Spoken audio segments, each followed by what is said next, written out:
merekam dengan menggunakan MP3 atau cover, bisa antum letakkan di belakang atau di meja depan, bukan di mejanya Syekh, di meja kecil yang sudah disiapkan oleh panitia. Nah, untuk acara insya Allah langsung setelah ini akan diisi muhadarah oleh Syekhuna Syekh Khalid hafizahullah taala hingga pukul 10, kemudian istirahat hingga 10.15, kemudian dilanjutkan dengan nasihat perpisahan hingga waktu zuhur juga. Dan mudah-mudahan amalan kita ini semua diterima oleh Allah Subhanahu wa taala sebagai amal saleh yang akan mengantarkan kita biiznillah ke dalam al-jannah, surganya Allah Subhanahu wa taala. Atas perhatian yang kami mengucapkan jazakumullah khairan, dan kepada Syekhuna Syekh Khalid hafizahullah taala waktu dan tempat dipersilahkan.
بسم الله الرحمن الرحيم.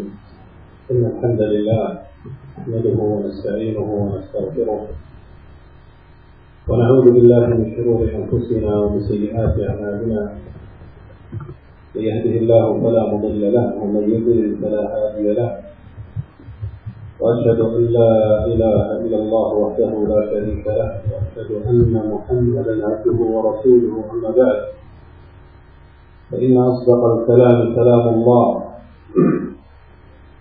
وخير الهدي هدي محمد صلى الله عليه وسلم، وشر الأمور محدثاتها، وكل محدثة بدعة، وكل بدعة ضلالة، وكل ضلالة في النار. أما بعد، إخواني في الله، يسعدني أن ألقاكم في هذا المكان، في هذا البلد المبارك إن شاء الله، الذي رأينا فيه إقبالا على العلم وهمة في الطلب وحسنا في الأدب وزيادة في الضيافة وبشاشة في اللقاء، وصفات الخير فيكم موجودة، ونشكركم أولا وآخرا بعد شكر الله سبحانه وتعالى. وهذه الكلمة التي أرجو أن تصل إلى آذانكم وإلى قلوبكم فنعيها جميعا ونتدبرها ونعمل بما ورد أو بما سنذكره من آيات كتاب الله من سنة النبي صلى الله عليه وسلم. فهذه الكلمة وصايا أوصيكم أو أوصي نفسي بها أولا وإياكم. أول هذه الوصايا هو الاهتمام بالتوحيد، الاهتمام بالدعوة إلى توحيد الله وحده لا شريك له بأقسامه الثلاث: بيان توحيد الربوبية للناس، وبيان توحيد الألوهية للناس، وتوضيح وبيان توحيد الأسماء والصفات لله سبحانه وتعالى. فنبين للناس أنه لا يملك صفات الربوبية إلا الله، فلا خالق ولا مدبر ولا مالك ولا رازق إلا الله وحده لا شريك له، له سبحانه جميع صفات الربوبية وما تحمله هذه الكلمة من معنى. لكن لنعلم أن هذا التوحيد لا يكفي في دخول الإنسان إلى الإسلام، بل لا بد أن يأتي معه ويصاحبه ويلازمه أعظم أنواع التوحيد، ألا وهو توحيد الألوهية. فنفرد الله عز وجل بالعبادة، ولا نتوجه بجميع أنواع العبادات الظاهرة والباطنة، العبادات التي نقوم بها بالقلب، وعبادات اللسان، عبادات القلب كالتوكل والمحبة والخوف والرجاء والرهبة والرغبة والخشية والإنابة. كل هذه الأنواع وغيرها من أنواع العبادات القلبية لا يجوز أن نتوجه بها إلا إلى الله وحده لا شريك له. فنحب الله ولأجل الله وفي الله، ونتوكل عليه ونعتمد عليه، وما لنا أن لا نتوكل على الله وقد هدانا سبلنا. ولا نخاف إلا الله، فلا تخافوهم وخافوني إن كنتم مؤمنين. ولا نرجو إلا الله، فمن كان يرجو لقاء ربه فليعمل عملا صالحا ولا يشرك بعبادة ربه أحدا. وغير ذلك من عبادات القلب التي هي أصل في الأعمال، أصل في أعمال اللسان، وأصل في أعمال الجوارح. وكذلك عبادات اللسان من النطق بشهادة أن لا إله إلا الله، من ذكر الله سبحانه وتعالى، من التسبيح والتهليل والتحميد والتكبير وجميع الأذكار، أذكار الصباح والمساء. فلا يزال لسانك رطبا من ذكر الله كما قال النبي صلى الله عليه وسلم.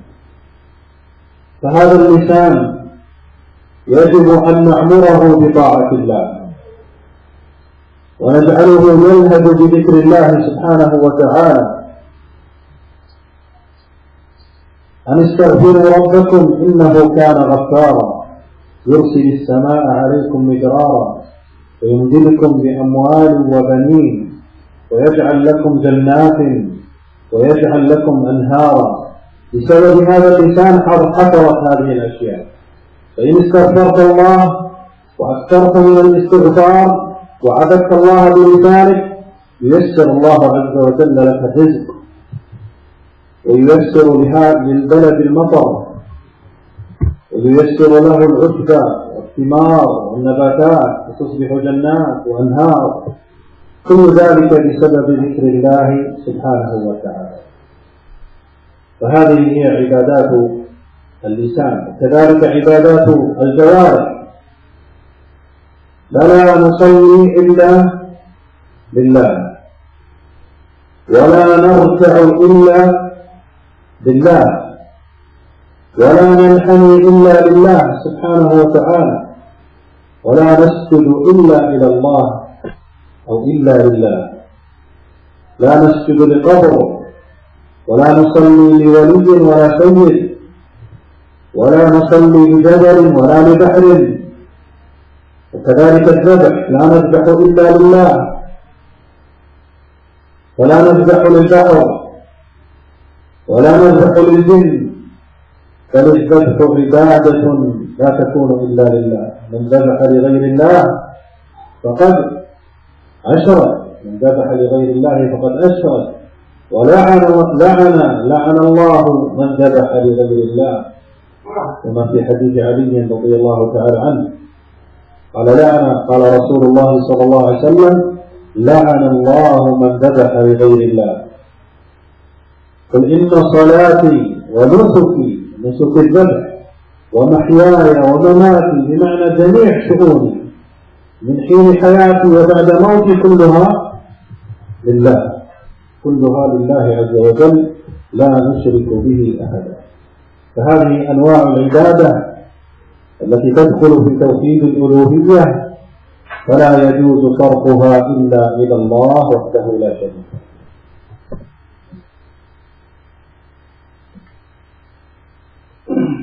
Segala puji bagi Allah, kita memuji hanya kepadanya, kita meminta pertolongan hanya kepadanya, kita pula beristighfar meminta ampunan hanya kepadanya.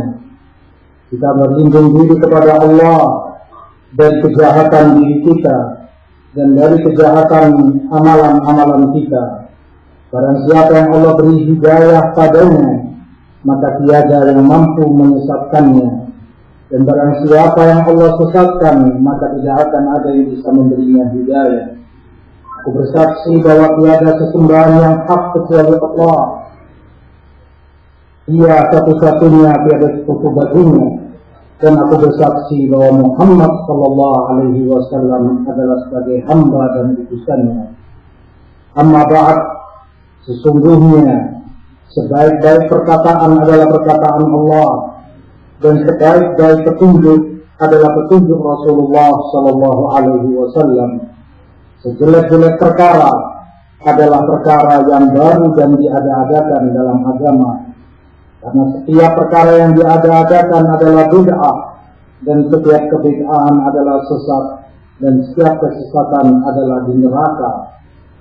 Wahai saudara-saudaraku di dalam Allah, sungguh menggembirakan aku untuk bertemu kembali dengan kalian semua di tempat yang suci ini, di negeri yang penuh barakah ini, di mana kami mendapati keseriusan dan kesungguh-sungguhan kalian di dalam mencari ilmu dan mempelajari ilmu. Kami mendapati adab dan akhlak kalian yang begitu mulia, ditambah dengan penjamuan tamu yang luar biasa. Demikian pula senyum manis dan ramah tamah kalian semua, yang ini semua pertanda kebaikan pada diri antum. Aku berterima kasih banyak kepada kalian semua. Kalimat ini, pertemuan kita ini, aku berharap untuk sampai kepada kalian dan bermanfaat. Yang akan kita sampaikan adalah ayat-ayat Quran dan hadis-hadis Rasul sallallahu alaihi wasallam, yang semoga semua itu berguna bagi kita semua. Maka aku wasiatkan utamanya kepada diriku sendiri dan kepada saudara-saudaraku sekalian. Yang pertama dari wasiat-wasiat ini adalah perhatian dan mementingkan perkara tauhid dan berdakwah menyuruh kepada tauhid. Tauhid dengan bentuknya yang tiga, yaitu tauhid rububiyah, tauhid uluhiyah, dan tauhidul asma wa sifat. Kita mempelajarinya dan mendakwahkannya kepada umat manusia. Tauhid rububiyah kita pelajari dan kita jelaskan kepada umat bahwa tiada yang memiliki sifat-sifat rububiyah kecuali Allah semata. Maka tidak ada yang menciptakan di alam semesta ini, tidak ada yang mengatur alam ini, tidak ada pula yang berkuasa di alam ini kecuali Allah subhanahu wa ta'ala. Maka hanya bagi Allah seluruh sifat-sifat rububiyahnya. Kita meyakini ini merupakan tauhid murni bagi Allah subhanahu wa ta'ala. Tetapi hendaklah kita pahami pula bahwa sekedar tauhid keyakinan semacam ini tidaklah mencukupi dalam masuk di dalam Islam, tetapi mengharuskan orang untuk meyakini pula dan berpegang dengan tauhid uluhiyah. Maka kita mengesahkan Allah dalam peribadatan kita, baik itu peribadatan yang tampak maupun peribadatan yang tidak tampak, yaitu peribadatan qalbu seperti tawakal, cinta, takut, berharap, khasyah, rasa takut hanya kepada Allah dan selalu kembali kepada Allah dalam segala urusan kita. Maka perkara-perkara ini tidaklah boleh kita serahkan kepada selain Allah. Allah berfirman dalam Al-Quran, "Wa ma lana alla natawakkala 'ala Allah wa qad hadana subulana." Dan mengapa kami tidak bertawakal kecuali hanya kepada Allah, karena Allah yang telah membimbing kami jalan menuju keridhaannya. Masalah takut, ibadah takut ini Allah sebutkan pula di dalam ayatnya, "Fala taqatuhum wa khafuni in kuntum mu'minin." Maka janganlah kalian takuti mereka, tetapi takutlah kalian hanya kepadaku jika kalian beriman. Demikian pula ibadah berharap. Faman kana yarju liqa'a rabbih falyamal 'amalan shalihan wa la yusyrik bi ibadati rabbih ahada. Firman Allah, dan barang siapa yang mengharap bertemu dengan Rabb-Nya, maka hendaklah dia beramal dengan amalan yang saleh dan jangan dia menyekutukan dalam peribadatan kepada Allah dengan sesuatu yang lainnya. Peribadatan kalbu ini merupakan pokok dan akar bagi seluruh amalan-amalan lisan maupun amalan-amalan tubuh yang lainnya. Peribadatan lisan juga demikian banyaknya, termasuk mengucapkan kalimat syahadatain, asyhadu an la ilaha illallah wa asyhadu anna muhammadar rasulullah. Demikian pula mengucapkan zikir tasbih, subhanallah, tahmid, mengucapkan alhamdulillah, dan juga takbir, mengucapkan Allahu Akbar, dan segenap zikir-zikir yang lainnya. Rasulullah sallallahu alaihi wasallam membimbing kita sebagaimana dalam hadis beliau, la yazalu lisanuka ratban bi dzikrillah, agar tetap lisanmu itu basah selalu berzikir kepada Allah. Maka kewajiban kita masing-masing untuk memakmurkan lisan kita, meramaikan lisan kita selalu dengan zikrullah, istighfar, seperti yang Allah sebutkan di dalam ayatnya, wa anistaghfiru rabbakum innahu kana ghaffara yursilis samaa'a 'alaikum midrara. Dan aku katakan kepada mereka agar kalian banyak beristighfar, meminta ampunan kepada Rabb kalian, kepada Allah, karena Allah Maha Pengampun. Dengan istighfar kalian, Allah akan kirimkan hujan untuk kalian, dan Allah berikan rizki kepada kalian berupa anak keturunan dan juga rizki yang lainnya. Kalaulah kita memperbanyak istighfar kepada Allah, akan Allah turunkan hujan kepada kita. Allah tumbuhkan tumbuh-tumbuhan dari bumi, dan ini barokah daripada istighfar dan berzikir kepada Allah. Demikian pula ibadah-ibadah lisan yang lainnya. Yang berikutnya adalah ibadah tubuh. Maka kita tidaklah salat, kita tidaklah rukuk, kita tidaklah sujud kecuali hanya kepada Allah semata. Kita tidak boleh sujud maupun rukuk ataupun salat kepada kuburan siapapun, kuburan seorang wali atau orang yang dianggap soleh sekalipun. Sebagaimana kita pula tidak boleh melakukan salat kepada bebatuan, gunung, laut maupun yang lainnya. Ibadah yang lainnya adalah sesembelihan. Kita tidak boleh menumpahkan darah sesembelihan kita kecuali hanya untuk Allah dalam rangka beribadah kepadanya, bukan untuk jin, bukan untuk yang bangun rekso maupun yang lainnya. Rasulullah Shallallahu Alaihi Wasallam bersabda, "Man dzabaha li ghairillah faqad asyrak." Barang siapa yang menyembelih untuk selain Allah, maka dia telah musyrik. Di dalam hadis lain yang diriwayatkan oleh Ali bin Abi Thalib radhiyallahu anhu, beliau pun bersabda, "La'anallahu man dzabaha li ghairillah." Allah melaknat seseorang yang menyembelih untuk selain Allah. Bahkan di dalam Quran secara umum Allah ajarkan kepada kita, "Qul inna salati wa nusuki wa mahyaya wa mamati lillahi rabbil alamin la syarika lahu wa bidzalika umirtu wa ana awwalul muslimin." Katakanlah wahai Muhammad sallallahu alaihi wasallam, sesungguhnya salatku, sesembelihanku, hidupku dan matiku, yaitu seluruh amal peribadatan kita, seluruh amalan kita hanya milik Allah semata. Tiada sekutu baginya, dan untuk itu aku diperintahkan mengesahkan Allah dalam segala amalanku, dan aku orang yang pertama berserah diri kepadanya. Maka ini adalah contoh dari beberapa bentuk-bentuk peribadatan yang tidak boleh kita serahkan, tidak boleh kita berikan kepada selain Allah subhanahu wa ta'ala.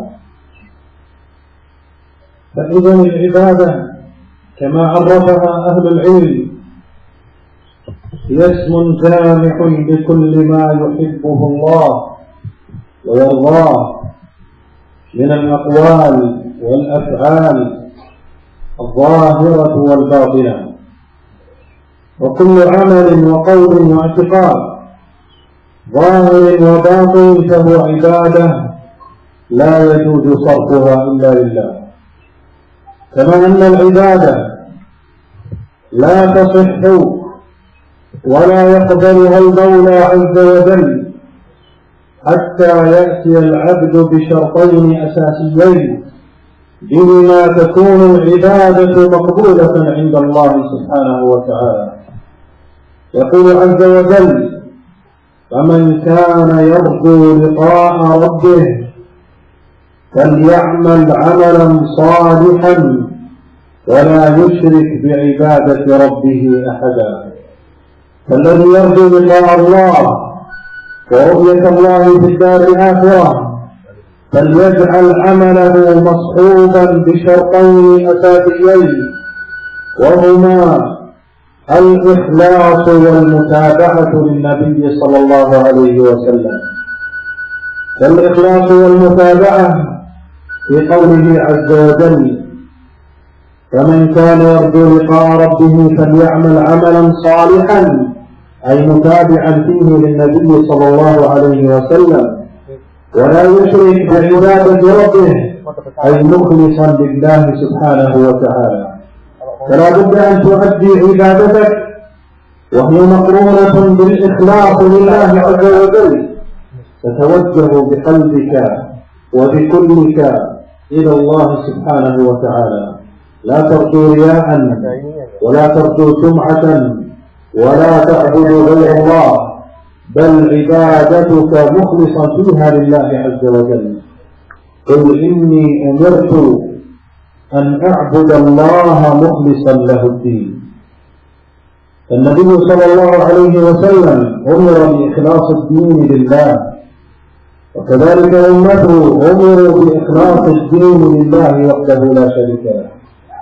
كما أنك بجانب الإخلاص تكون عبادتك متابعا فيها للنبي صلى الله عليه وسلم، وتصلي كما صلى رسول الله، وتصوم كما صام رسول الله، وتحج كما حج رسول الله صلى الله عليه وسلم. فجميع العبادات تؤديها وفق هدي رسول الله وعلى ما جاء في سنة رسول الله صلى الله عليه وسلم. لا تبتدع في دين الله، ولا تحدث عبادة من عندك، ولا تعبد الله بما لم يشرعه رسول الله. والأصل في ذلك أنك إن قيل لك هذا الأمر عبادة فقل ما الدليل على ذلك؟ فأهل السنة هم أهل الدليل، وهم أهل القرآن والسنة. إن جاءت هذه العبادة عن رسول الله فعلناها، وإلا فإننا نردها ولا نفعلها، بل نقتدي برسول الله صلى الله عليه وسلم ولا نبتدع كما قال ابن مسعود رضي الله تعالى عنه: اتبعوا ولا تبتدعوا فقد كفيتم. فإذا جاءنا إنسان وقال نحتفل بالمولد نقول له: هل ثبت هذا عن رسول الله؟ هل جاء في سنة رسول الله؟ فإن لم يأتي في سنة رسول الله وهو كذلك فنحن لا نفعله لأنه بدعة. وهكذا جميع هذه الأمور. لذلك ابن القيم رحمه الله قسم الناس إلى 4 أقسام فيها في اتباعهم لهذين الشرطين. أول هذه الأقسام هم خير العباد وأفضل الناس الذين عبدوا الله مخلصين له الدين وتابعوا في عباداتهم للنبي صلى الله عليه وسلم فجمع الشرطين جميعا. القسم الثاني هم شر الناس، وهم من أشركوا بالله في عباداتهم وابتدعوا عبادات لم ينزل الله عز وجل بها من سلطان، هم أشركوا وابتدعوا. وأناس هم المنافقون الذين يقتدون بالرسول في ظاهر أعمالهم لكن قلوبهم خاوية من الإخلاص لله، وترك الرياء وترك السمعة وتكفر بالله في قلوبها، لكنهم إذا رآهم الإنسان ظن أنهم مؤمنون وهم في الحقيقة ليسوا بمخلصين. وقوم هم الرابع ابتدعوا عبادات لم يفعلها رسول الله، لكن قد تجدوا نفوسهم متوجهة بهذا الأمر إلى الله، لكن لم يوفقوا ولم يهتدوا لكونهم لم يفعلوا هذه العبادة كما جاءت عن رسول الله صلى الله عليه وسلم.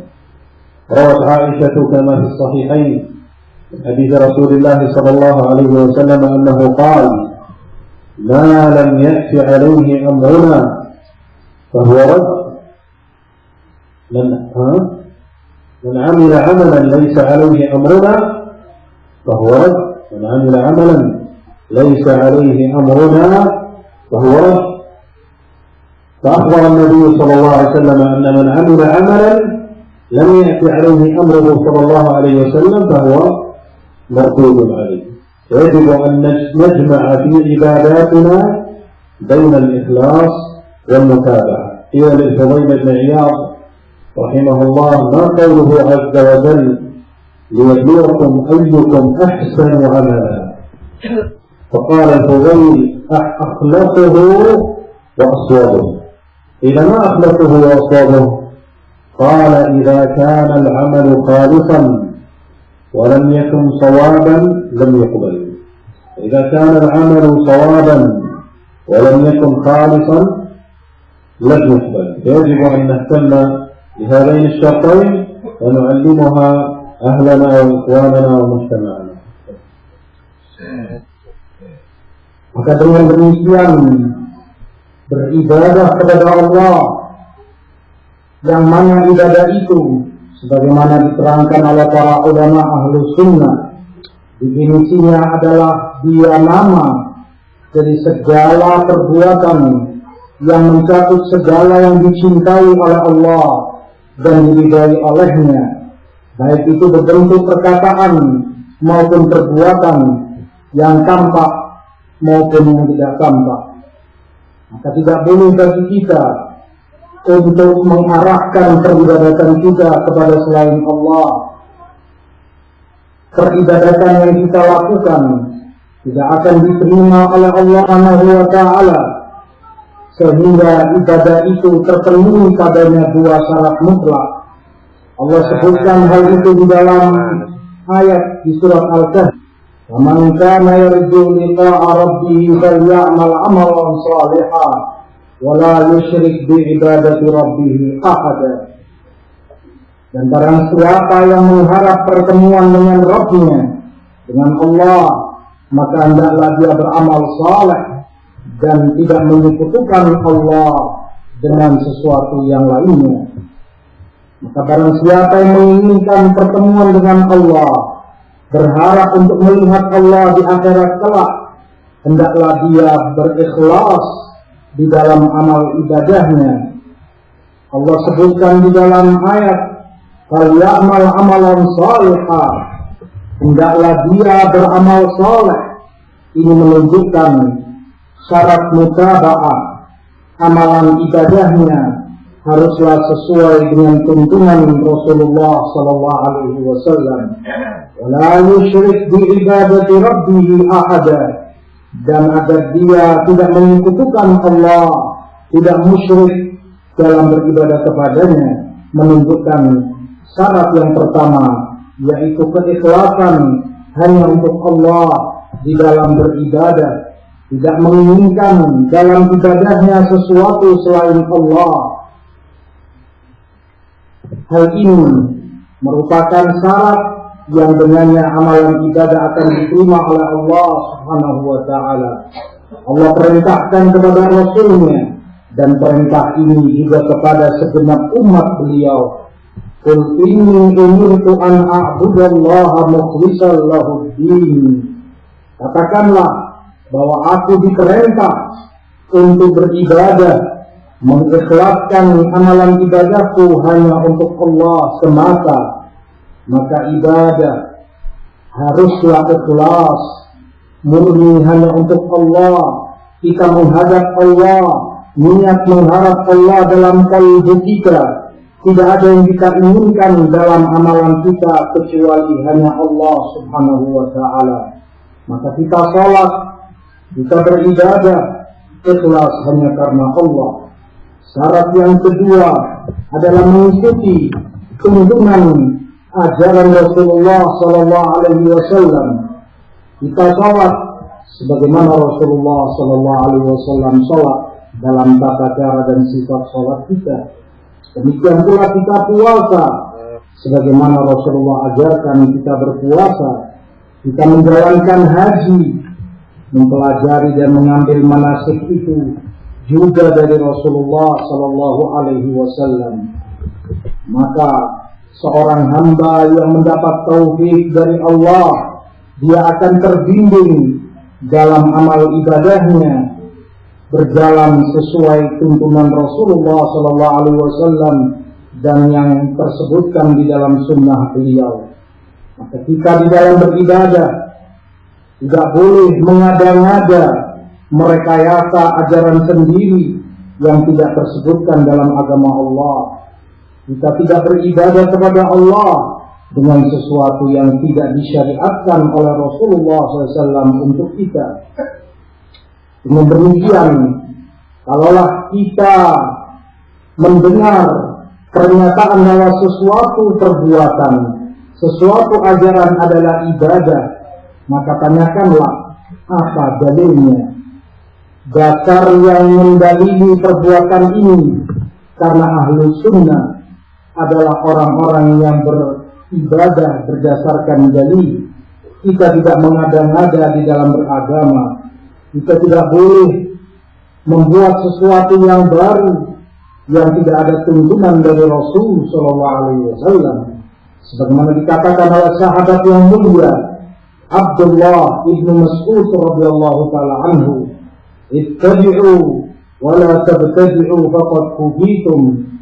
Wahai kaum muslimin, mengikutilah kalian, ikuti oleh kalian ajaran Rasulullah SAW dan para sahabatnya, dan jangan kalian mengada-ngada karena kalian telah tercukupi dalam agama ini. Maka kalau seseorang menyatakan kepada kita acara ini atau acara itu merupakan suatu ibadah, sebagaimana halnya Maulid memperingati kelahiran Rasul sallallahu alaihi wasallam, sebelum kita lakukan, kita bertanya, apakah ini ada dasarnya dari Rasulullah sallallahu alaihi wasallam? Apa bukti yang bisa dipertanggungjawabkan secara ilmiah tentang amalan ini di dalam sunnah Rasul? Demikian pula dari para sahabatnya. Ketika itu tidak ada di dalam ajaran Rasul sallallahu alaihi wasallam, demikian pula dari para sahabatnya, maka hendaklah kita menjaga dan tidak masuk mengamalkan sesuatu mengada-ngada yang datangnya bukan dari Allah dan Rasulnya. Imam Ibnu Qayyim al-Jauziyah rahimahullah, beliau membagi umat manusia ini di dalam beribadah kepada Allah menjadi 4 bagian. Bagian yang pertama adalah golongan orang-orang yang terbaik, di mana mereka dalam beribadah kepada Allah, mereka ikhlaskan amalan mereka hanya untuk Allah. Niat mereka, qalbu mereka penuh dengan keikhlasan dan hanya mengharap apa yang di sisi Allah semata. Mereka pun mutaba'ah, mengikuti ajaran Rasulullah sallallahu alaihi wasallam. Golongan yang kedua adalah golongan yang terburuk dan yang terjelek, yaitu mereka orang-orang yang menyekutukan Allah dalam beribadah. Ada tendensi lain, ada niatan lain dalam kalbu mereka dalam mereka beribadah. Itu pun amalan mereka adalah amalan yang diada-adakan, amalan peribadatan yang tidak pernah diajarkan Rasul sallallahu alaihi wasallam. Golongan yang ketiga adalah golongan orang-orang munafikin yang mungkin saja mereka dalam amalannya secara lahir mengikuti ajaran Rasul sallallahu alaihi wasallam, ibadahnya sesuai dengan tuntunan Rasulullah alaihi salatu wassalam, tetapi kalbunya hampa dari keikhlasan kepada Allah. Mereka menginginkan riya, ingin mendapat pujian dari orang, ingin mendapat sanjungan dan popularitas dari apa yang mereka perbuat. Golongan yang keempat, orang-orang yang mengada-ngada dalam beribadah, melakukan ajaran-ajaran baru yang asing, yang datangnya bukan dari Rasulullah sallallahu alaihi wasallam, walaupun mungkin saja terdapati keikhlasan di dalam hatinya, ingin benar-benar mendekatkan diri kepada Allah, namun dia salah jalan, tidak terbimbing di atas sunnah.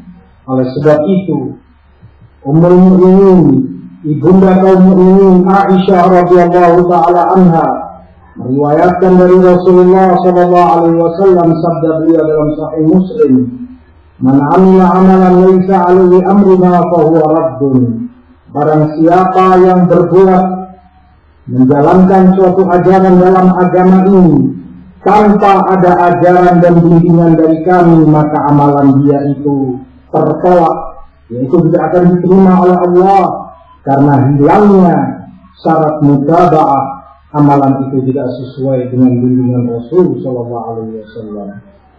Ditanyakan kepada Imam Fudail ibnu Iyad rahimahullahu taala tentang firman Allah di surat Al-Mulk, "Yabluwakum ayyukum ahsanu amala."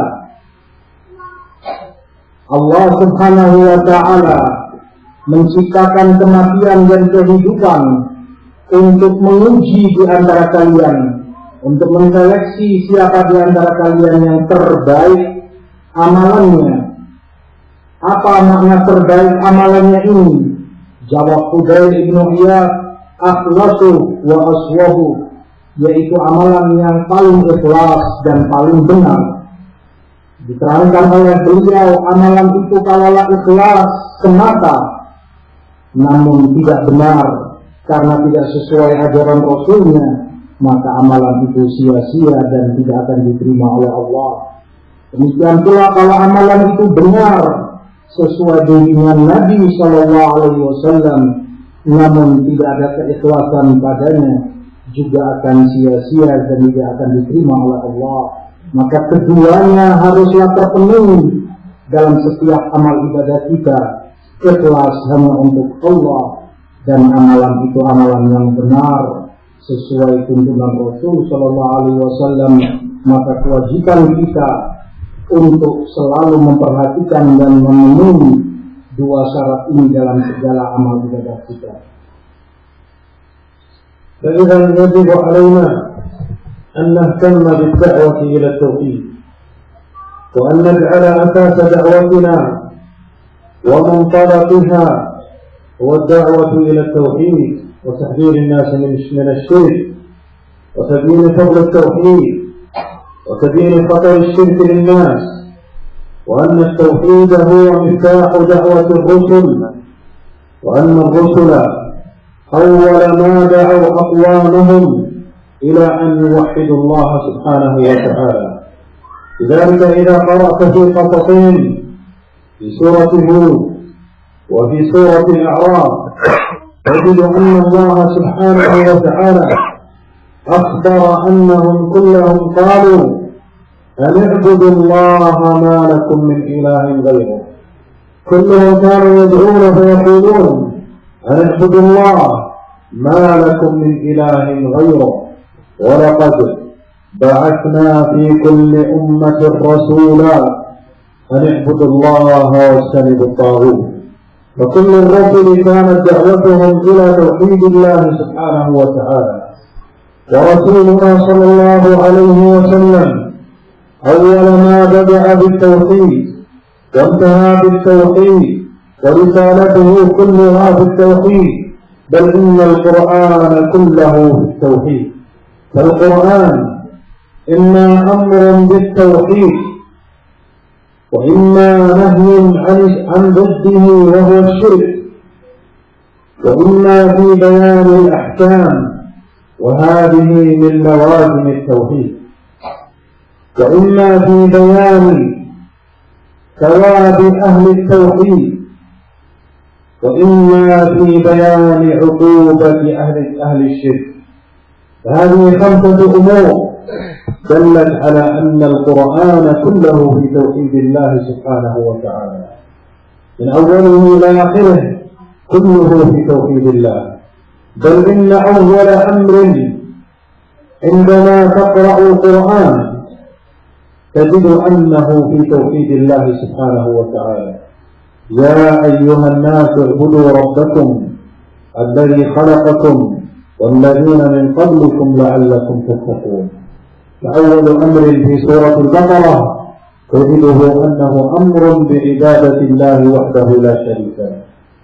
فدل هذا الأمر على أهمية هذا التوحيد وفضله العظيم وجزائه الجزيل عند الله سبحانه وتعالى.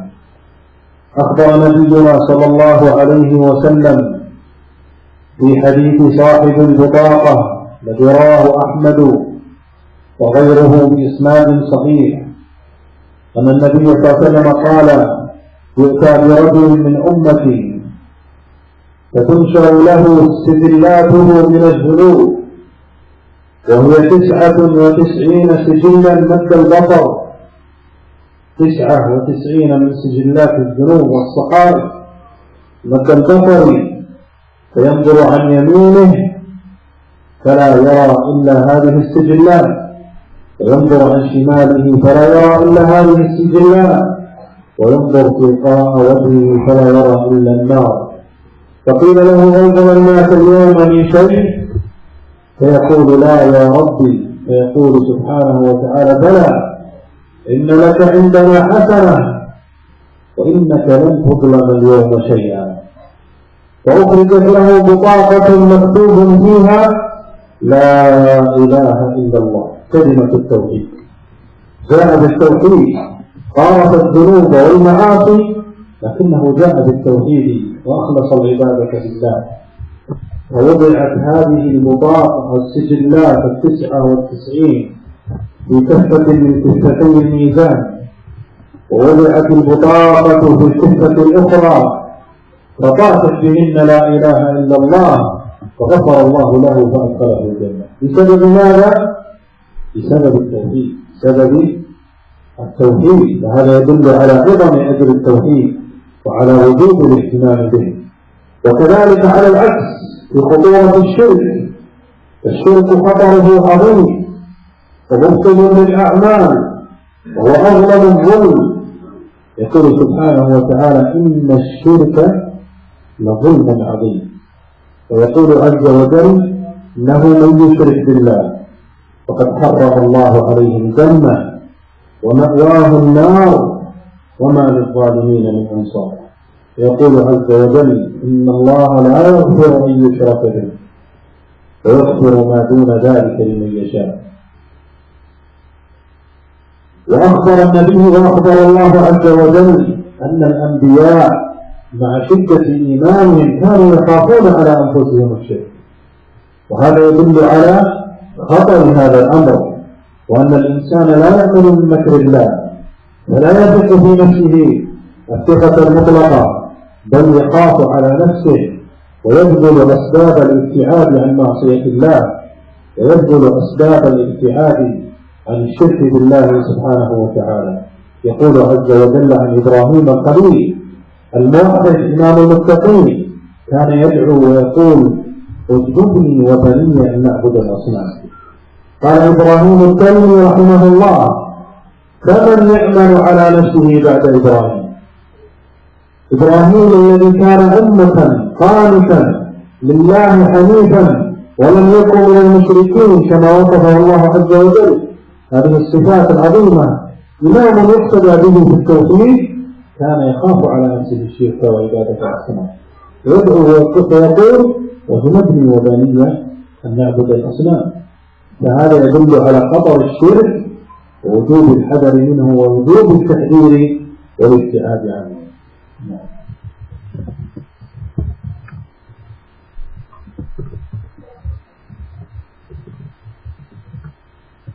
Maka kewajiban kita masing-masing untuk memperhatikan dengan baik perkara tauhid dan berdakwah kepadanya. Kewajiban kita masing-masing pula untuk selalu takut dan waspada dari kemusyrikan dan selalu mengingatkan umat saudara-saudara kita dari berbagai bentuk kemusyrikan ini. Kemusyrikan yang bahayanya begitu besar, kemusyrikan yang begitu besar dampak kejelekannya kepada umat ini. Tauhid, peribadatan kepada Allah merupakan kunci permulaan dakwah segenap para rasul Allah, dan mereka memulai dakwah mereka selalu dengan tauhid, sebagaimana Allah kisahkan di dalam surat Hud Demikian pula dalam surat Al-A'raf tentang para nabinya, para rasulnya yang berdakwah kepada kaumnya masing-masing. Selalu Allah kisahkan tentang mereka, perkataan mereka kepada kaumnya, Ani'budullah ma lakum min ilahin ghairuh. Para rasul itu berkata kepada kaumnya, beribadahlah kalian hanya kepada Allah. Mengapa kalian menyembah? Mengapa kalian beribadah kepada Tuhan-Tuhan selain Allah? Dan ini diucapkan oleh masing-masing nabi dan rasul yang Allah utus. Allah pun berfirman dalam ayat lain, walaqad ba'atsna fi kulli ummatin rasula an i'budullaha wajtanibut taghut. Dan kami telah mengutus di setiap umat seorang rasul menyeru kepada umatnya, beribadahlah kalian semua hanya kepada Allah dan tinggalkan oleh kalian taghut, segala yang disembah dan diibadahi selain Allah.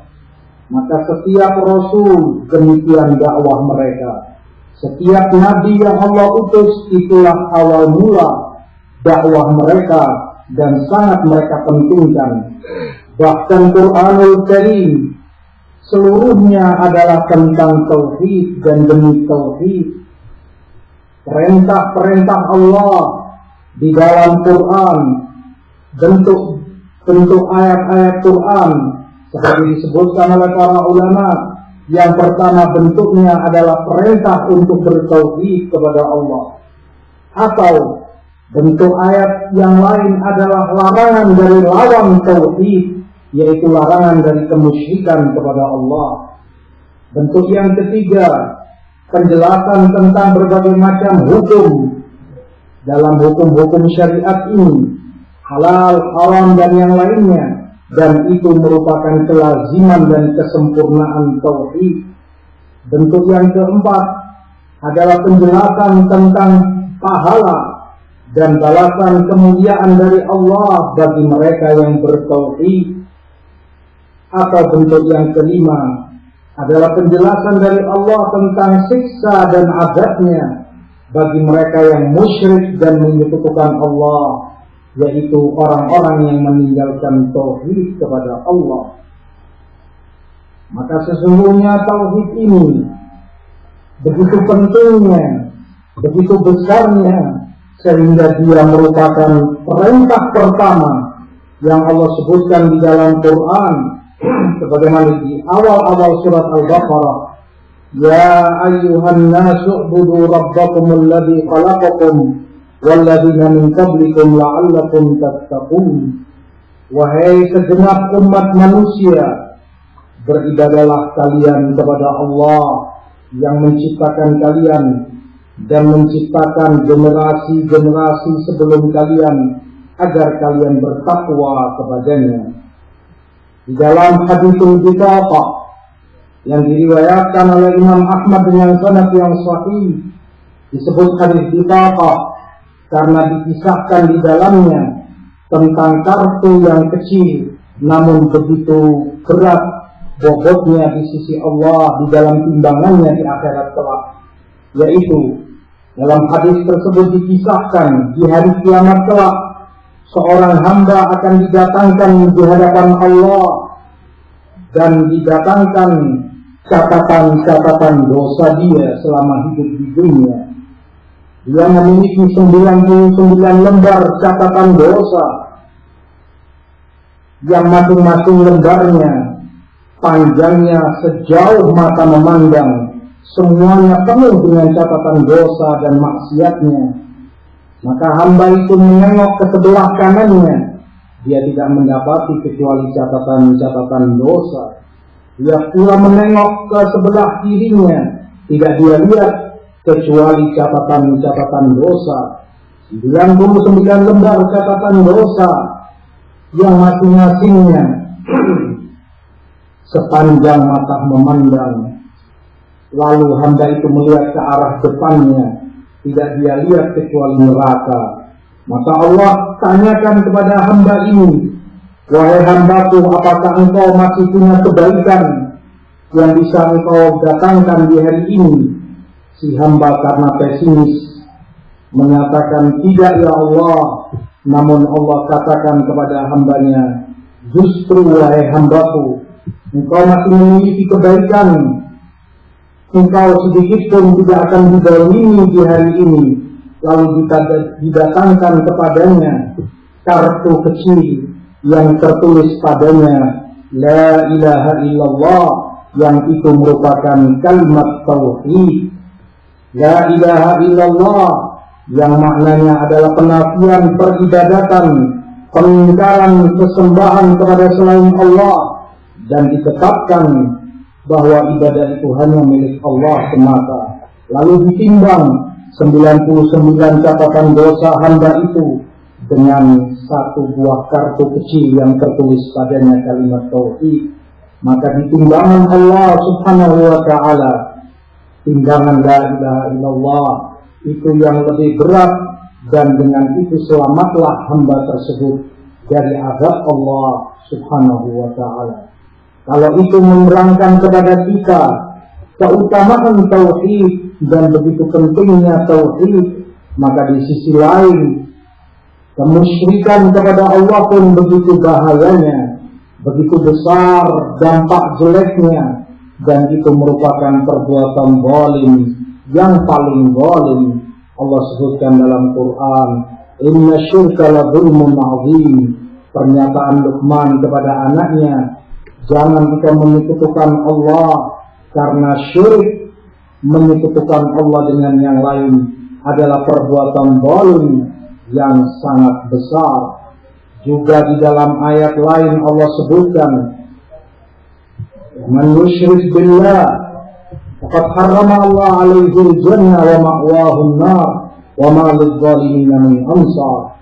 Dan barang siapa yang menyekutukan Allah dengan yang lain, syirik kepada Allah, maka Allah haramkan baginya surga, dan tempat kembalinya adalah neraka, dan orang-orang yang zalim itu tidak akan mendapati orang yang menolong mereka. Di dalam ayat lain pula Allah sebutkan, innallaha la yaghfiru an yushraka bih wa yaghfiru ma duna dzalika liman yasha.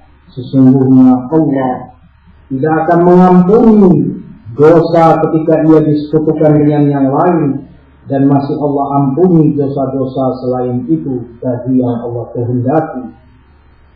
Maka para nabi, para rasul Allah, sebagaimana Allah kisahkan di dalam Quran, mereka sangatlah takut dari kemusyrikan karena paham, karena mereka mengerti dampaknya yang begitu besar.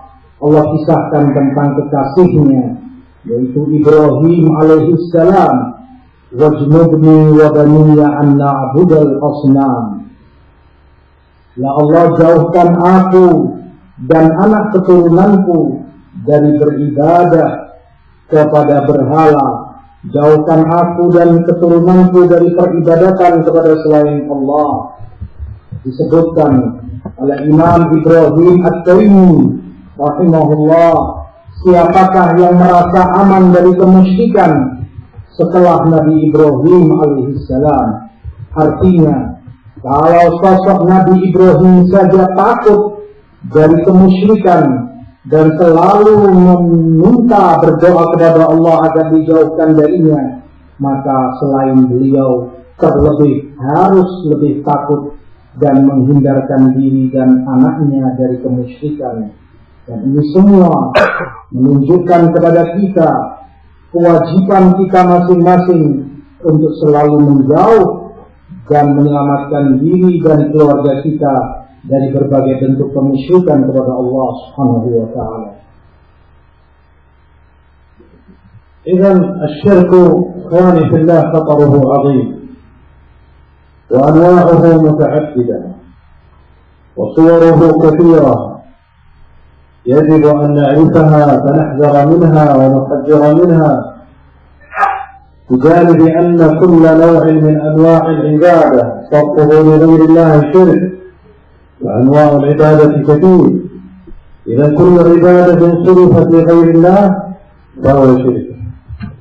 ومما يجدر التحذير به ومما يجدر التحذير عنه وتبيينه للناس وخطورته وأنه من الشرك بالله وأنه من المهلكات الموبقات السحر.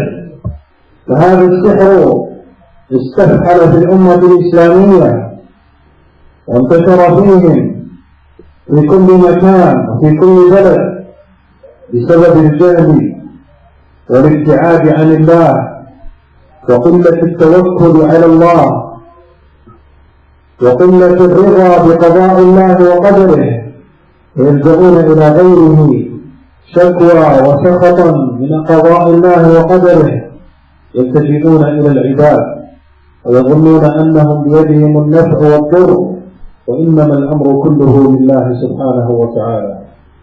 ويجب التحذير من السحر ومن السحرة جميعا، وتبين أن هذا الأمر من الكفر بالله سبحانه وتعالى. لذلك يقول عز وجل: ولقد علموا لمن اشتراه ما له في الآخرة من خلاق. الساحر ليس له نصيب في الدنيا ولا في الآخرة، فتجد السحرة في الدنيا هم أحقر الناس وأكثرهم قذارة ووسخا وفقرا، وكذلك في الآخرة في نار جهنم لمن مات على هذا، لأنه من الشرك بالله سبحانه وتعالى. الساحر لا يكون ساحرا حتى يخدم الجن وحتى يخدم الشياطين وحتى يعبدهم ويتوجه بالعبادة لغير الله سبحانه وتعالى. فالسحر لا يكون سحرا إلا بالكفر بالله، ويهين المصحف ويتوضأ بالنجاسات ويفعل الأفعال الشركية، كل ذلك حتى يكون ساحرا فتخدمه الشياطين. لذلك أخبر النبي صلى الله عليه وسلم أن السحر من الموبقات، وقال: اجتنبوا السبع الموبقات، أي المهلكات التي تهلك صاحبها. قالوا: وما هن يا رسول الله؟ قال: الشرك بالله والسحر. السحر من هذه السبع التي توبق الإنسان وتهلكه وتجعله من الكافرين الذين إن ماتوا عليه كانوا خالدين مخلدين في نار جهنم. وهناك علامات يعرف بها الساحر. كيف نفرق بين الساحر وبين الذي يقرأ القرآن ليشفي الناس؟ الساحر غالبا ما يسأل عن اسم الأم، فإن سألك عن اسم أمك فاعلم أنه ساحر. والساحر يطلب شيئا يبيته عنده، يطلب القميص أو يطلب العمامة، يقول: ضعها عندي ليلة ثم ائتني من الغد، أو يطلب من المريض نفسه أن ينام عنده ليلة. هذا اعلم أنه ساحر. وإن وجدته يتمتم بكلمات لا تفهم ولا تعرف، وطلاسم ويكتب أحرفا لا تقرأ وليست من اللغة العربية بشيء، أو يقلب الكلمات، فاعلم أنه ساحر. وإن أتى بشيء غريب وعجائب من الأمور لا تحدث في الوضع الطبيعي والأمر العادي، فاعلم أن هذا ساحر، مثل تحريك الأشياء أو رفع بعض الأشياء، فاعلم أن هذا ساحر. فيجب الحذر من السحر لأنه مورد للمهالك وتبيين علاماتهم للناس حتى يحذروهم لكثرتهم في أمتنا.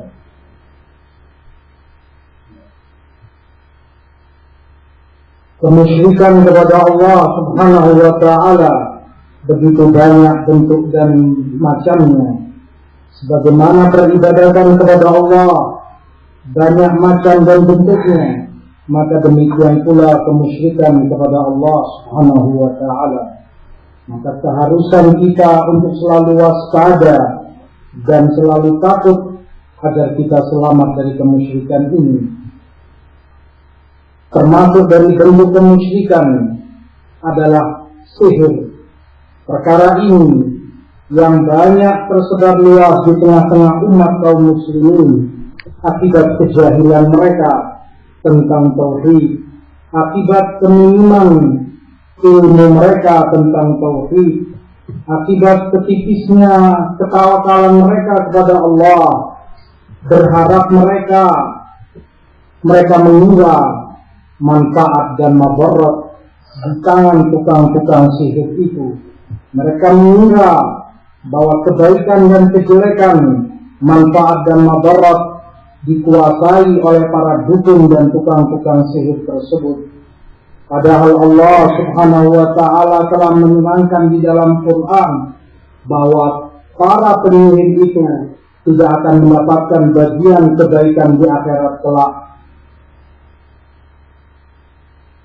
Perlu kita pahami bahwa penyihir tidaklah mampu beraksi menjalankan aksi sihirnya kecuali dengan berkhidmat, memberi bantuan dan peribadatan kepada para syaitan dan para jin. Kemusyrikan pasti dia lakukan untuk mampu beraksi dengan sihirnya. Terkadang mereka menggunakan mushaf, menggunakan Quranul Karim atau perbuatan-perbuatan kufur yang lainnya. Oleh sebab itu, Rasulullah Shallallahu Alaihi Wasallam mengingatkan dalam hadis beliau, "Ijtanibu sab'al mubiqat." Jauhi oleh kalian 7 perkara yang membinasakan, 7 perkara yang masing-masingnya menghancurkan dan membinasakan agama seseorang. Qalu wa ma hiya ya Rasulullah? Para sahabat pun bertanya, apa 7 perkara itu wahai Rasulullah? Maka jawab beliau, asyirku billah wa sihr, syirik kepada Allah, dan yang kedua adalah sihir. Sihir merupakan perkara yang menghancurkan agama dan iman seseorang. Tentunya penyihir-penyihir ini dan para dukun memiliki tanda-tanda yang dengannya seorang muslim bisa menilai dan mengetahui kalau orang itu adalah dukun atau tukang sihir. Seringnya dari tanda-tanda tukang sihir atau perdukunan adalah orang yang akan bertanya, siapa nama ibu kamu? Atau meminta sesuatu untuk ditinggalkan di rumahnya. Terkadang dia minta untuk pakaian atau potongan rambut atau yang sejenisnya untuk tinggal di rumahnya. Atau bahkan pasien tersebut atau orang yang ingin berobat kepadanya, dia minta untuk tinggal di rumahnya. Demikian pula tanda-tanda mereka yang nyata adalah mengucapkan kalimat-kalimat yang tidak diketahui maknanya, mengucapkan kata-kata yang sangat asing, tidak dipahami dan tidak dimengerti oleh keumuman kaum muslimin. Atau demikian pula kalau dia datangkan huruf-huruf, rangkaian kata demi kata atau huruf demi huruf yang juga asing dan tidak dimengerti, maka ini beberapa tanda dan ciri kalau dia itu tukang sihir dan dukun. Atau demikian pula dirinya mampu melakukan sesuatu yang di luar kebiasaan, melakukan sesuatu yang aneh dan di luar kemampuan manusia biasa, seperti mengangkat barang yang begitu berat atau menarik sesuatu yang sangat teramat berat. Ini merupakan pertanda kalau orang tersebut adalah melakukan praktek sihir dan perdukunan yang itu semua merupakan bentuk dari kemusyrikan kepada Allah Subhanahu wa ta'ala. Wa min al-wasaya al-muhimmah allati yajibu at-tanbihu 'alayha wa at-ta'kidu 'alayha kadhalik, wa hiya aslun min usul ahli as-sunnah wa min usul al-islam, هو الاجتماع وعدم التفرق. فوردت الكلمات والآيات، وردت الآيات الكثيرة في كتاب الله بالأمر بالاجتماع والتحذير من التفرق. يقول سبحانه وتعالى: واعتصموا بحبل الله جميعا ولا تفرقوا. فأمر الله عز وجل بالاعتصام بحبل الله والاجتماع عليه وعدم التفرق واجتناب أسباب التفرق. وحبل الله هو كتاب الله وسنة النبي صلى الله عليه وسلم. فهذا هو حبل الله الذي يجب أن يكون اجتماعنا عليه، ويجب أن نعتصم به ونتمسك به ونبتعد عن التفرق وعن أسباب التفرق. فلا تكونوا من المشركين من الذين فرقوا دينهم وكانوا شيعا. إذن التفرق ليس من علامات المسلمين وليس من سيما أهل الإسلام، بل التفرق من سيما الكفار والمنافقين والمشركين. أما أهل السنة فيجتمعون على كتاب الله، أهل السنة يجتمعون على سنة النبي صلى الله عليه وسلم. أهل السنة كالجسد الواحد إذا اشتكى منه عضو تداعى له سائر الجسد بالسهر والحمى. فأهل السنة مثل الجسد الواحد، وكالبنيان يشد بعضه بعضا. هكذا حال المؤمنين وهكذا حال السلفيين. يجب عليهم أن يجتمعوا على الحق، ويجب عليهم أن يرحم بعضهم بعضا وأن لا يتفرقوا فيما بينهم، فإن التفرق سبب الفشل وسبب البلاء وسبب ظهور البدعة. وكما قال شيخ الإسلام ابن تيمية رحمه الله: السنة مقترنة بالاجتماع، والبدعة مقترنة بالتفرق. فعلامة أهل السنة كونهم مجتمعين، وعلامة أهل البدع كونهم متفرقين.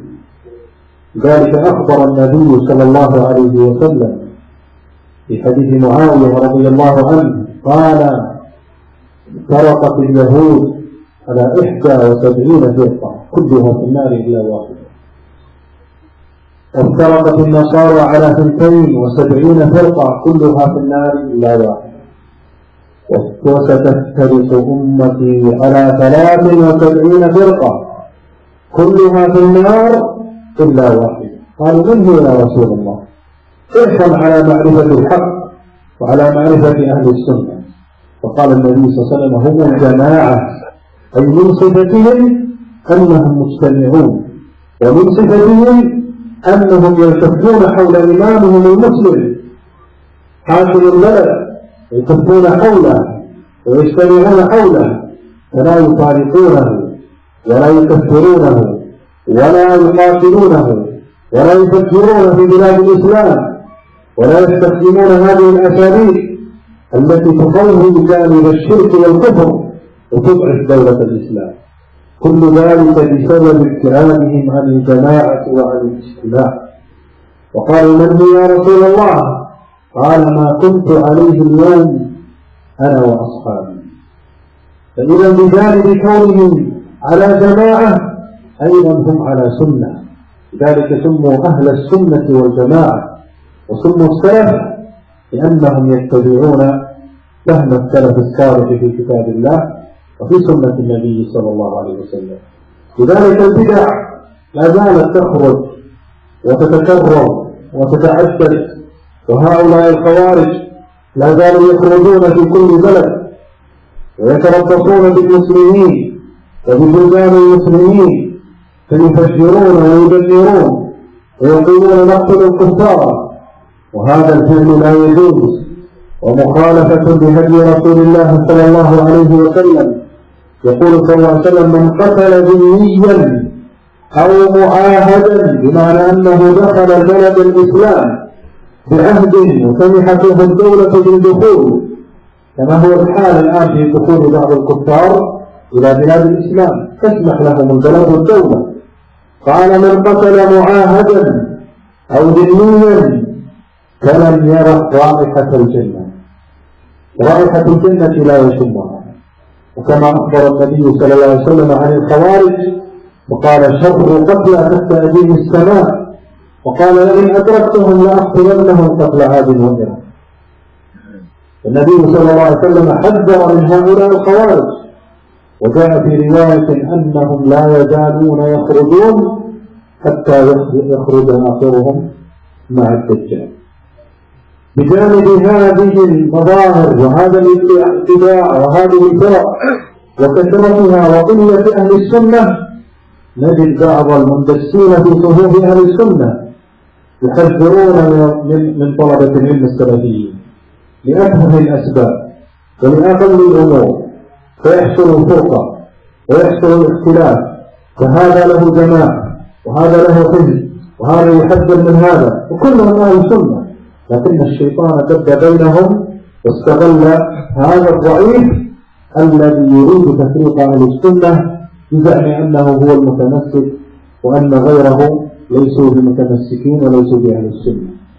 فمن أصول الإسلام التعالف والرحمة فيما بيننا، ويرحم بعضنا بعضا ويتجاوز بعضنا عن جلة أخيه وينصحه في السر أنه يرجع ويهتم بجانب الاجتماع ويبعد أسباب التفرق ويبعد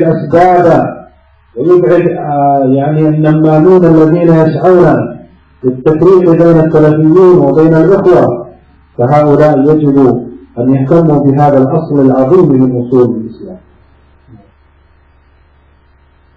Wasiat yang kedua yang tidak kalah pentingnya adalah menjadi pokok pula dari pokok-pokok Islam yang begitu besar dan penting adalah persatuan dan kesatuan di atas al-haq.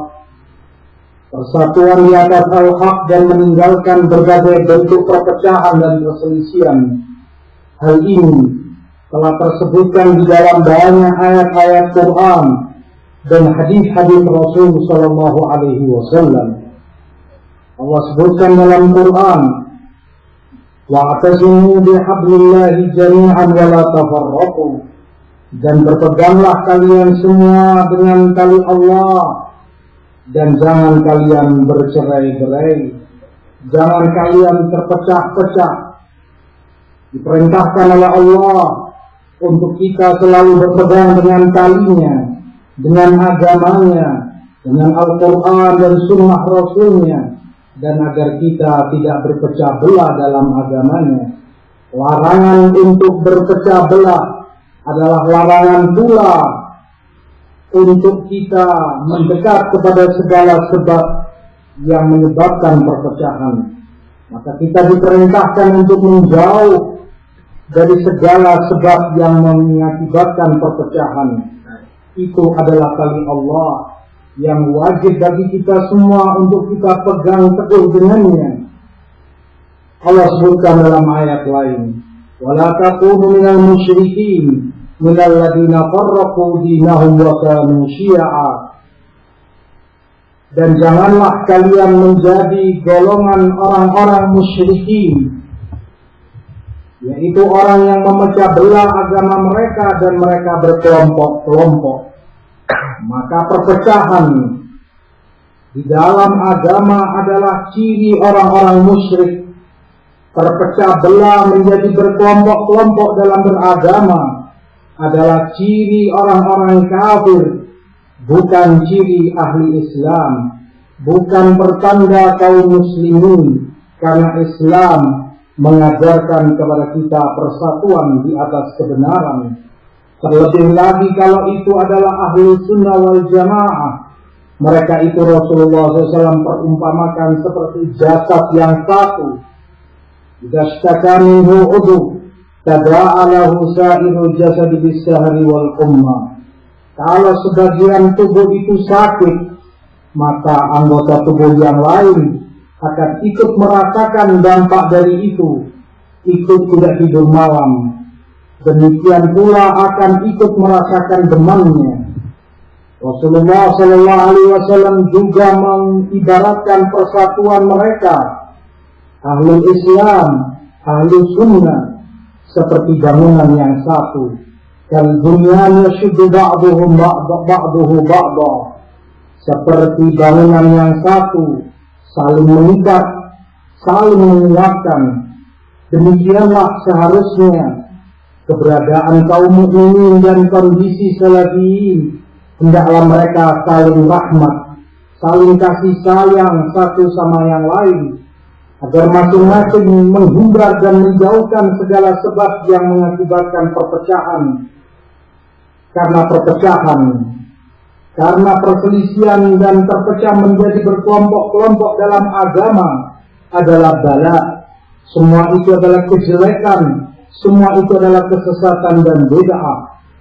Disebutkan oleh Syekhul Islam rahimahullahu ta'ala, sunnah ajaran Rasulullah sallallahu alaihi wasallam akan mendatangkan persatuan.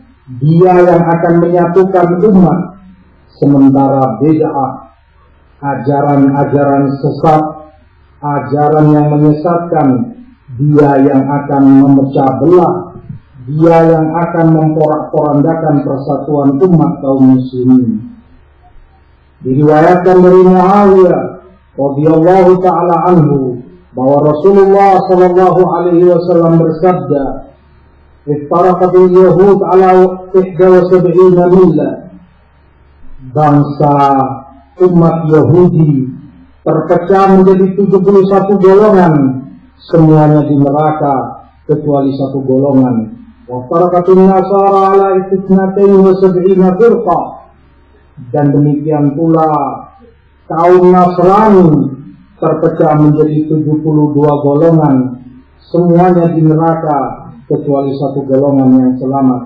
Wataftariqu hadhihi al-ummah ala 73 millah kulluha fin-nar illa wahidah. Rasulullah katakan, umat ini pun, umat beliau akan terpecah belah menjadi 73 golongan, semuanya di neraka kecuali satu golongan yang selamat. Para sahabat pun karena ambisi mereka untuk mengetahui kebenaran, semangat mereka untuk mengetahui yang hak, mereka segera bertanya, "Man hum ya Rasulullah?" Siapakah mereka itu yang selamat wahai Rasulullah? Dan jawab beliau, mereka adalah al-jamaah. Disebutkan mereka adalah jamaah karena sifat mereka yang sangat menonjol adalah mereka bersatu. Mereka bersatu di antara mereka, sebagaimana mereka pula bersatu untuk taat di satu kepemimpinan. Mereka taat di satu bendera seorang imam, seorang penguasa, pemerintah yang memimpin mereka.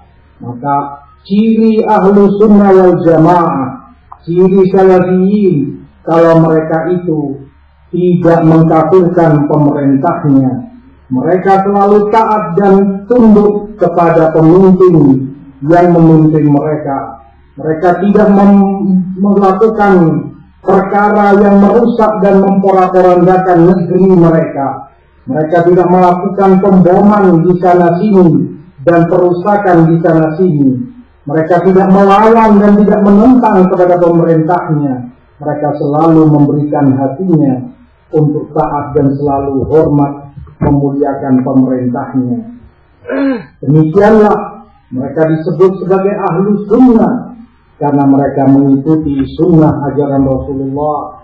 Mereka disebut salafiyin karena mereka selalu mengikuti jejak ajaran pendahulunya para ulama salafus saleh rahimahumullah. Tidak sebagaimana kaum Khawarij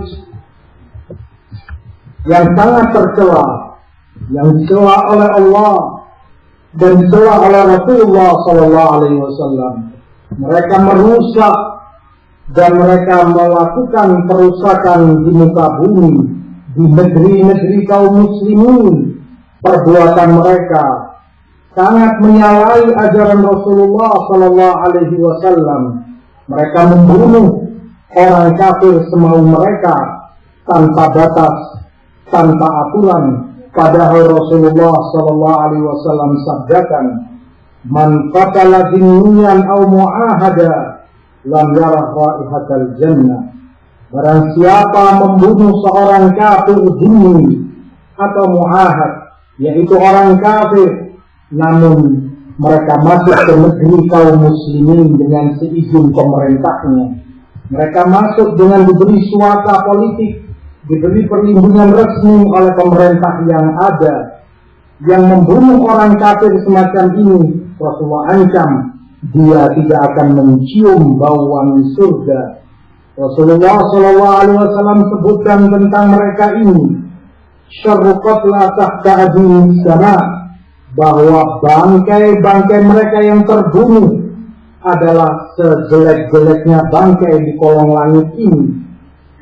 Bahkan beliau sebutkan, la in adraktuhum la aqtulannahum qatla adin wa thamud. Kalau saja aku sempat menemui mereka, akan aku perangi mereka sebagaimana diperanginya kaum Ad dan kaum Thamud. Dan demikian generasi ini, orang-orang Khawarij yang selalu mengkafirkan pemerintah, selalu memerangi pemerintah dan membuat kerusakan dan pemboman di sana sini, ada saja ahli warisnya, ada saja penerusnya. Sebagaimana Rasulullah SAW sebutkan bahwa dari mereka terus menerus ada keturunan dan penerusnya, sampai yang terakhir kelak juga akan mengikuti jejaknya Dajjal. Na'udzubillah min dzalik. Di antara mereka ini ada yang kemudian menyusup ke tengah shaf Ahlus Sunnah wal Jamaah, menyusup di tengah-tengah shaf Salafiyin, sehingga membuat perselisihan dan perpecahan di antara mereka. Diporak-porandakan shaf yang semula mereka Ahlus Sunnah saling mencintai dan saling menyayangi, tiba-tiba berubah.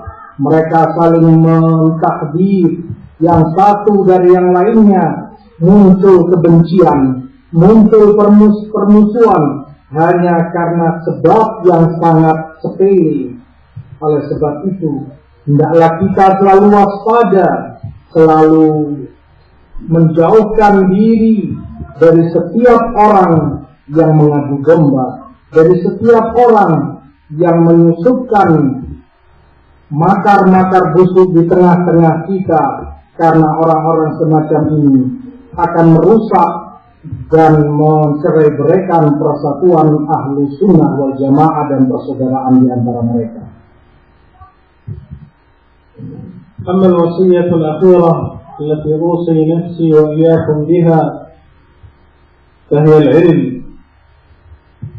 فالعلم من أعظم العبادات التي يتقرب بها العبد إلى ربه سبحانه وتعالى، فيجتهد في التعلم حتى يرفع الجهل عن نفسه، وحتى يرفع الجهل عن أمته ومجتمعه بتعليمهم بالعلم، ويدرس في كتاب الله ويدرس في سنة النبي صلى الله عليه وسلم، ويقرأ في كتب السلف الصالح في جميع أنواع الفنون والعلوم، في الفقه وفي العقيدة وفي التفسير والحديث وغير ذلك من الفنون والعلوم، ويقرأ كتب علمائنا المعاصرين ويجتهد في ذلك ويعلم نفسه حتى يعلم غيره. فالعلم من أعظم القربات التي يتقرب بها العبد إلى الله. وفي حديث أبي الدرداء في السنن عن رسول الله صلى الله عليه وسلم قال: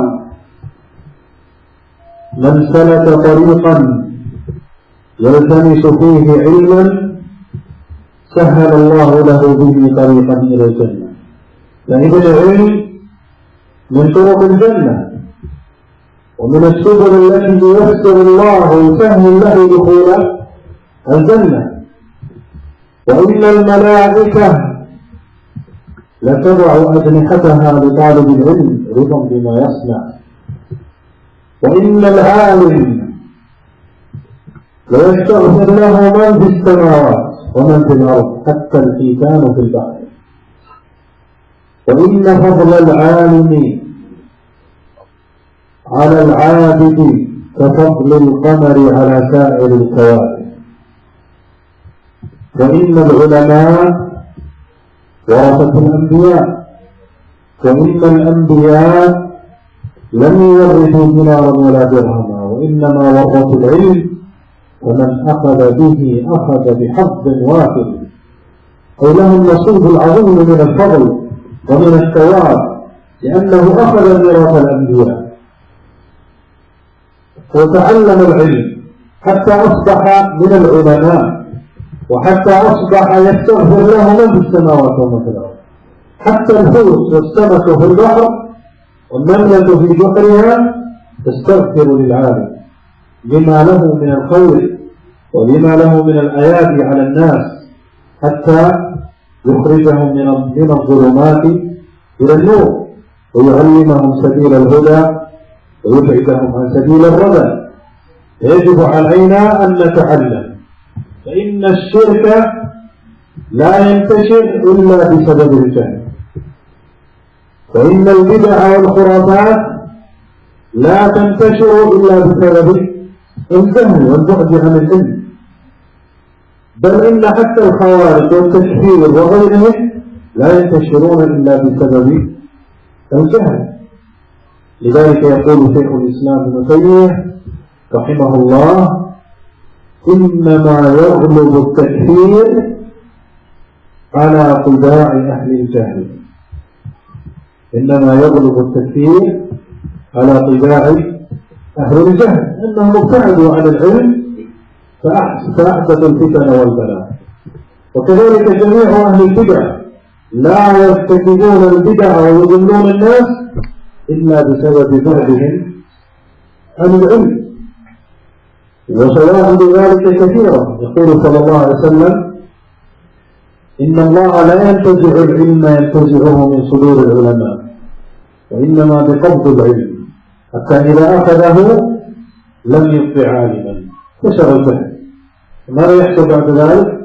اتخذ الناس رؤوسا جهالا فأفتوا بغير علم فضلوا وأضلوا. أصاب الأمة الضلال فضلوا الناس وضلوا في أنفسهم بسبب ماذا؟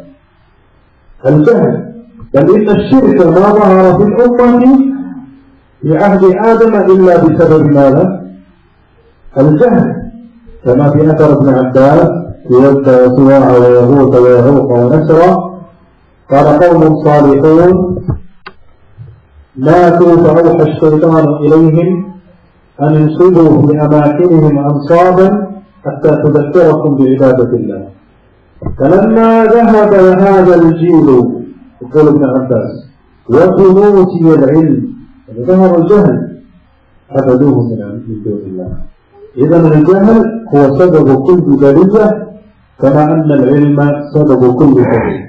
فعليكم به، وبه أختم هذه الوصايا التي أسأل الله سبحانه وتعالى أن يزيدنا وإياكم من الفضل والعلم والخير، وأن يوفقنا ويثبتنا على التوحيد إلى أن نلقاه، وأن يجنبنا الشرك والبدع والأهواء والضلال، وأن يجمع بين قلوبنا ويؤلف بين إخواننا حتى نلقى ربنا.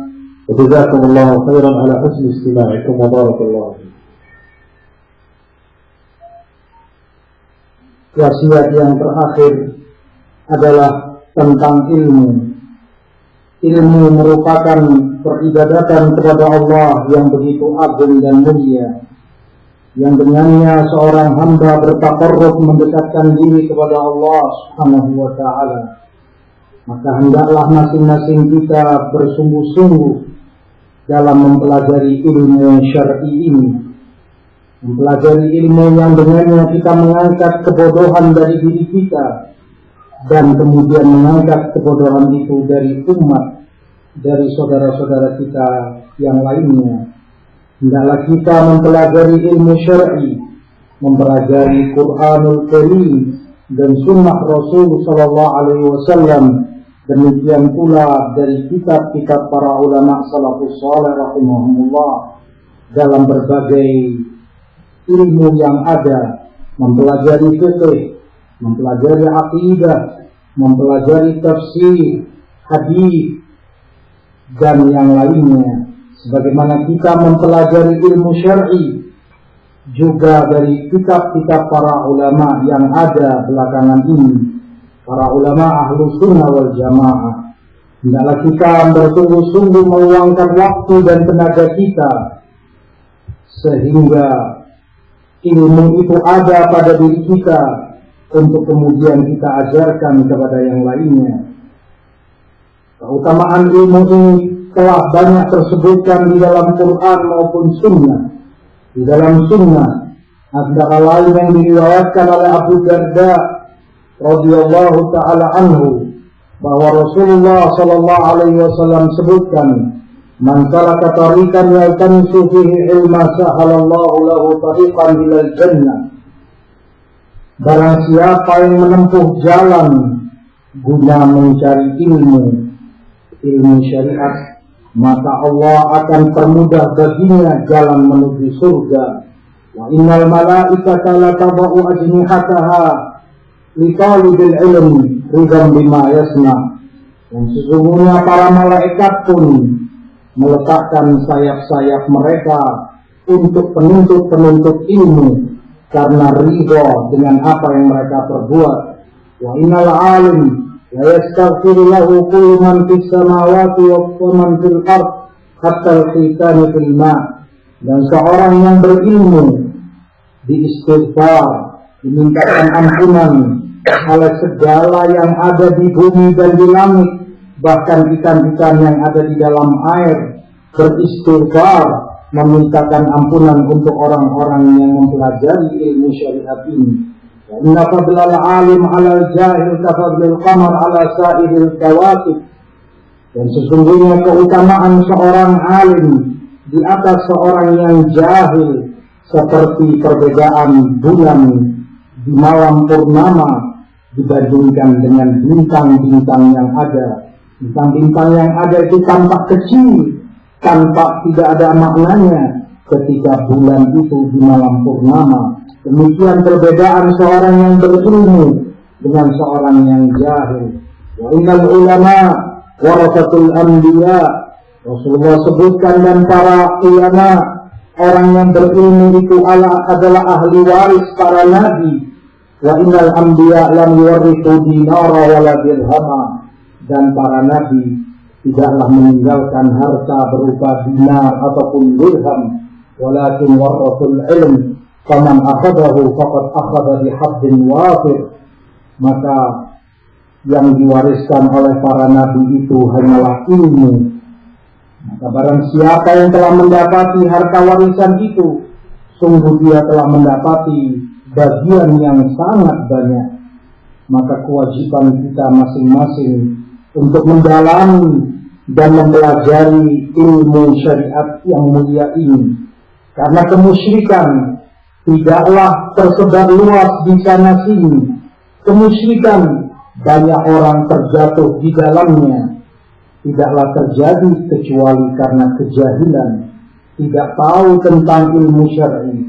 Demikian pula kebid'ahan dan berbagai bentuk kesesatan tidaklah secara leluasa tersebar di tengah-tengah umat ini kecuali karena kejahilan dan kurangnya ilmu. Bahkan kaum Khawarij yang selalu mengkafirkan pemerintah, memerangi mereka dan membuat kerusakan di muka bumi, tidaklah menyebarluaskan kesesatan mereka. Tidaklah mereka selalu bermudah untuk mengkafirkan selain dari golongan mereka, kecuali akibat kejahilan mereka dari ilmu syar'i. Sebagaimana disebutkan oleh Syekhul Islam rahimahullahu ta'ala, sesungguhnya bermudah-mudah dalam mengkafirkan orang lain tidaklah itu menimpa orang kecuali orang-orang yang dipenuhi dengan kejahilan. Ketika orang jahil, jauh dari ilmu syar'i, maka sesuai tabiat dia yang jahil, akan mudah dan gampang untuk mengkafirkan orang semau hawa nafsunya. Demikian pula berbagai bentuk macam kebid'ahan kelompok-kelompok yang sesat dan ahlul bid'ah tidaklah tersebar luas kebid'ahan dan kesesatan mereka kecuali karena kejahilan, dan yang menerimanya pun juga karena kejahilan. Di sini tampaklah bagi kita pentingnya ilmu sebagai benteng perisai yang melindungi diri kita dan umat ini dari berbagai bentuk kemusyrikan dan kejahilan serta kesesatan yang ada. Di dalam hadis Rasulullah sallallahu alaihi wasallam sebutkan, "Innallaha la yaqbidul ilma intiza'an yantazi'uhu min suduril ibad." Bahwa Allah kalau mencabut ilmu tidaklah langsung Allah ambil dari dada hamba-hambanya, walakin biqabdil ulama, tetapi Allah cabut ilmu itu dengan kematian para ulama, kematian orang-orang yang berilmu, yang mengajarkan ilmu. Fa idza lam yubqi 'aliman ittakhadha an-nasu ru'usan juhala fasu'ilu fa'aftau bighairi ilmin fadallu wa adallu. Ketika di muka bumi tidak lagi tersisa seorang yang berilmu, telah diambil oleh Allah. Yang tersisa hanyalah orang-orang jahil, yang mereka itu kemudian diangkat menjadi tokoh. Mereka itu yang kemudian ditanya oleh umat ini. Mereka pun menjawab dengan fatwa-fatwa kejahilan mereka. Mereka sesat dari jalan Allah dan menyesatkan banyak umatnya.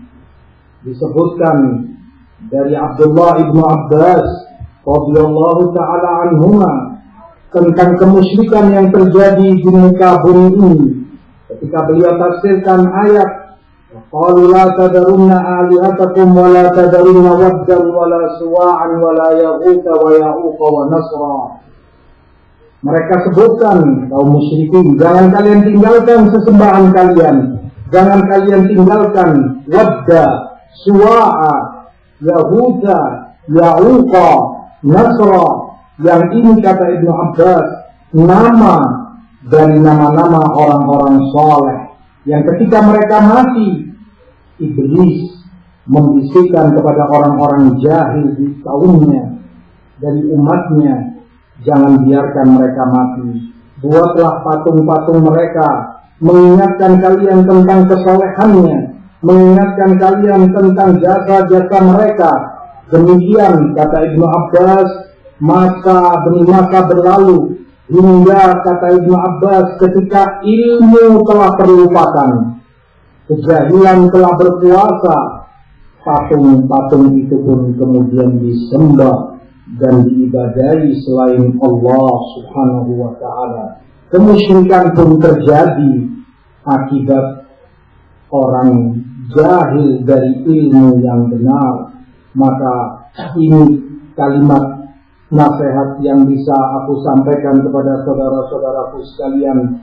Aku memohon kepada Allah Subhanahu wa ta'ala untuk menambah keutamaan dan kebaikannya kepada kita semua, untuk meneguhkan kita selalu di atas tauhidnya, di atas sunnah Rasulnya sallallahu alaihi wasallam, untuk selalu menyatukan kita di atas kebenaran dan menjauhkan berbagai sebab yang menyebabkan perpecahan dan yang merusak persatuan dan persaudaraan kita. Amin ya rabbal alamin. Wa sallallahu ala nabiyyina Muhammad walhamdulillahi rabbil alamin. Assalamualaikum warahmatullahi wabarakatuh.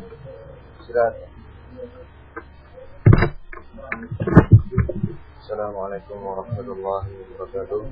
Ikhwani wa akhwati fillah, mendengar radio online Syiar Sunnah dimanapun Anda berada.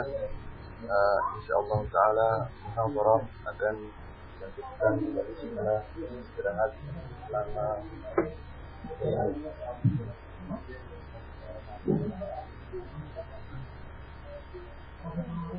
untuk itu kami akan memperdengarkan kepada anda sekalian murotal dari Demikianlah ikhwan, muhadarah sekaligus nasihat dari Syekh Khalid hafizahullah